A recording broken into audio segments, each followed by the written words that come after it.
Jedni ho považujú za futbalového génia, iní za sklamanie 10 ročia.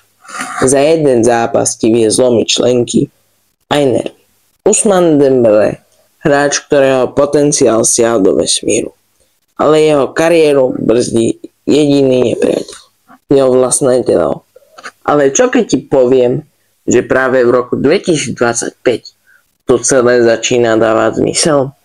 Čaute, ja som Filip a dneska si preberieme kariéru Ousmana Dembélého, ktorý bol na začiatku len tínedžer, ktorý veril svojmu talentu, ale teraz v PSG stál ako Phoenix z popola. Narodil sa vo francúzskom meste Vernon, no jeho futbalový talent presiahol hranice. Mama zo Senegalu, otec z Mauretánie. Ousmane už od detstva mixoval kultúry aj súperov.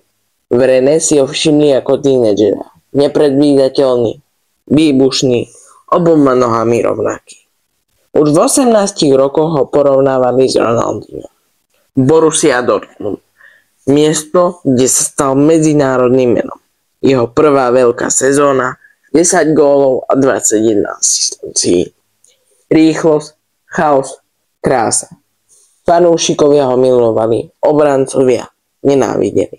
V Lige majstrov si robil z top klubov trenažéra a Barcelona tá čakala len na vhodný moment.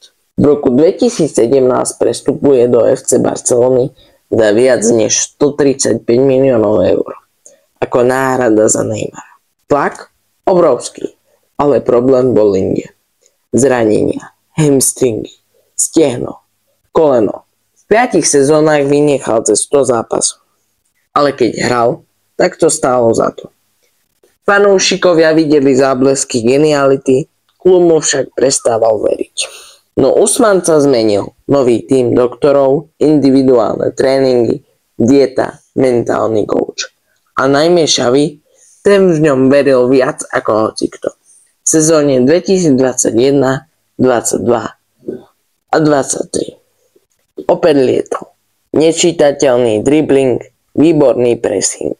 Barca ho chcela udržať, ale osud ho zavolal domov. Rok 2023. Luis Enrique stavia nový PSG. Bez Neymara, bez Messiho. Prichádza nový štýl. Pressing, rýchlosť, rotácia. A Dembélé v tomto chaose kvitne.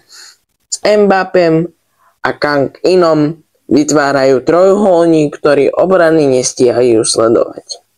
Je menej egoista, viac tímový hráč. Viac premýšľa.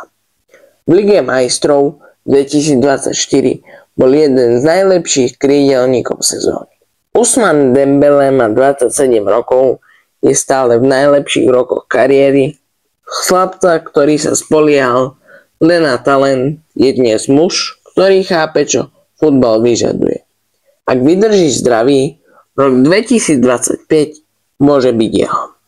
Euro, Liga majstrov, možno konečne splní to, čo mu bolo súdené už ako dieťaťu. Stáť sa legendou, nielen highlightovým klipom. Teraz je čas a svet sleduje. Toto by bolo všetko z dnešného videa. Ak sa ti video páčilo, nezabudni dať like, odber, poprípade napíš koment.